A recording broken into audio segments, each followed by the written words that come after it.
আসসালামু আলাইকুম বন্ধুরা, আশা করি সবাই ভালো আছেন। ফেসবুকের ভিডিও অটো প্লে হতে সাবধান, কারণ অটো প্লের মাধ্যমে আমাদের নিজেদের ভিডিও বারবার প্লে হয়ে যায়। এর ফলে আমাদের রিস্ক কমে যায়। চলুন এর সমাধান ও এর সেটিংসটি দেখে আসি। এই জন্য আমরা সর্বপ্রথম আমাদের ফেসবুক আইডিটি ওপেন করে নিব।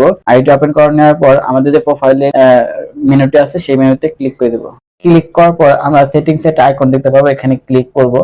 ক্লিক করার পর আমরা এখানে মিডিয়া নামে একটা অপশন দেখবো, সেখানে ক্লিক করে দেবো। দেখেন এখানে অটো প্লে নামে একটা অপশন আছে, যেখানে লেখা আছে on mobile data and wifi নামে একটা অপশনে টিক দেওয়া আছে। আমরা কি করবো, নেভার অটো প্লে ভিডিওসে ক্লিক করে দেবো। এখানে ক্লিক করার সাথে সাথে দেখবেন আমাদের এটা চেঞ্জ হয়ে যাবে। দেখেন যে চেঞ্জ হয়ে গেছে। এখন আমরা পুনরায় আমাদের আইডিতে প্রবেশ করব, তখন দেখবেন আমাদের ভিডিওগুলো অটো প্লে হবে না। এই দেখুন আমরা আমাদের আইডিতে প্রবেশ করেছি, এখন এই ভিডিওগুলো অটো প্লে হচ্ছে না। আমরা যখন ক্লিক করব তখনই ভিডিওগুলো ওপেন হবে। আমরা যদি ক্লিক না করি তাহলে ভিডিওগুলো ওপেন হবে না। দেখুন, ভিডিওটি ভালো লাগলে পাশে থেকে সাপোর্ট করে এগিয়ে যেতে সাহায্য করুন।